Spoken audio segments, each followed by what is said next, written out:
Hello, I'm Brigantia Blackbird of the Blackbird Grimoire, and these are the ears and the little face of Isadora, who decided we needed a furry companion today. But welcome back to the daily forecast for Monday, April 29th, 2024. Happy Day of the Moon to you. I hope you enjoyed the sight of Isadora's tail. We are in Taurus season. We are in the Celtic tree month of Willow, and we have a waning moon just now. In our astrology, the sun is in Taurus, a fixed earth sign representing practicality. The moon is in third quarter Capricorn, cardinal earth, representing ambition. Mercury is in Aries, cardinal fire, representing alertness. Venus begins the day in Aries, cardinal fire, representing impulsiveness. Then at 6:31 a.m. Central Time, it will enter Taurus, a fixed earth sign. Isadora, please leave the microphone alone and let me see my notes. But yes, it will be entering Taurus, fixed earth sign, and then that will be artistry. Mars is in Pisces, mutable water, representing curiosity. Jupiter is in Taurus, fixed earth sign, representing practicality. Saturn is in Pisces, mutable water, representing nostalgia. Uranus is in Taurus, fixed earth sign, representing renovation. Neptune is in Pisces, mutable water, representing imagination. And Pluto is in Aquarius, fixed air, representing reformation. So the moon is currently still in the waning gibbous. It means we need to release what does not serve and show gratitude for our blessings in life. The Capricorn moon means that we should organize, strategize, and plan, but we shouldn't be courting relationship issues, getting into a fuss with enforcement agencies, or getting ruthless in our approach to practices and life.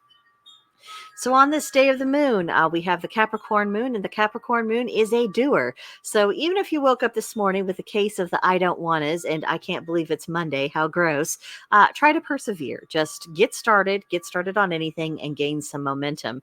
It's much better to face the day bravely than to get nagged into productivity by a Capricorn moon, and the Capricorn moon can be very, very naggy. Our tarot card for today is the Wanderer. So think primordial possibilities, primal impulses, leaps of faith, following your heart, having a blank slate, the deep breath before the plunge, as Gandalf once said in Lord of the Rings.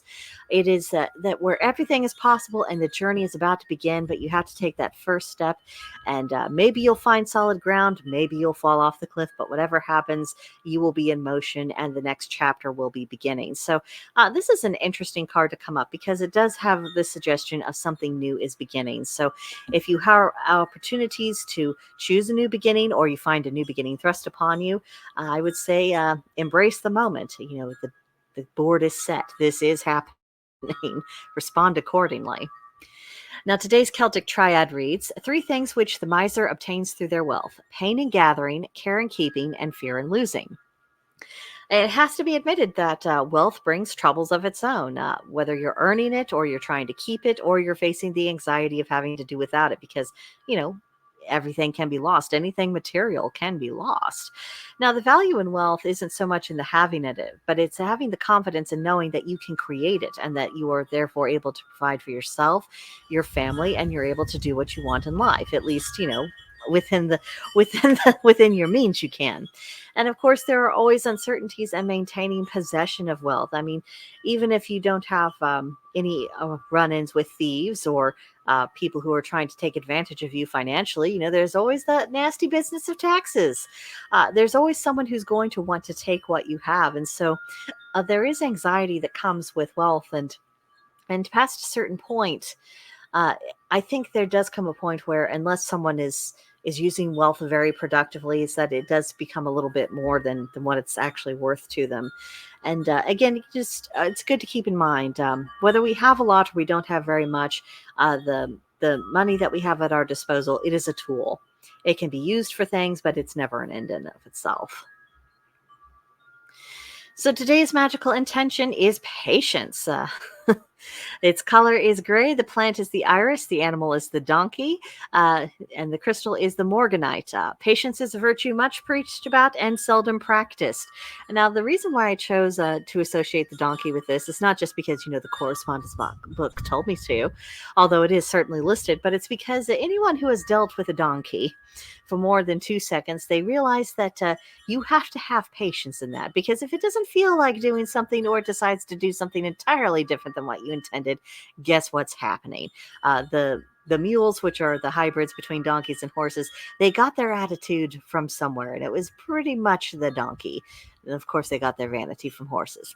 But anyway, it's an animal that can teach the value of patience, and to allow yourself to go through that process so you can gain the rewards that patience does eventually bring. Now, for daily practices, this is a good day to just take up a walk, soak up the energies around you, honor deities that are known for granting omens. And speaking of omens, look for synchronicities in your life. That pattern could be telling you something. Carry some smoky quartz with you, and put some garlic in your dinner for protection. Our fae of the day is Zephyrus, Lord of the West, and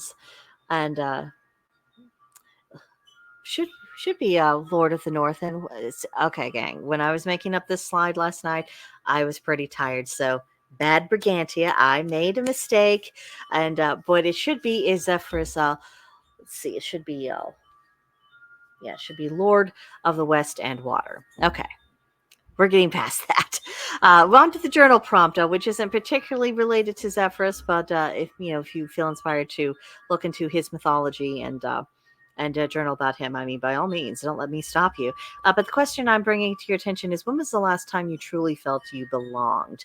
I feel like there's a great absence of belonging in the world today, and so looking back on a time when you experienced that might help you lead to making choices that lead to an improved state of belonging going into the future. So that's what I have for you. Let me know what you think of all of this in the comments below, or send me an email at brigantiablackbird@protonmail.com, and I will catch up with you there. But that'll do it for now, right now, and I'll see you guys next time.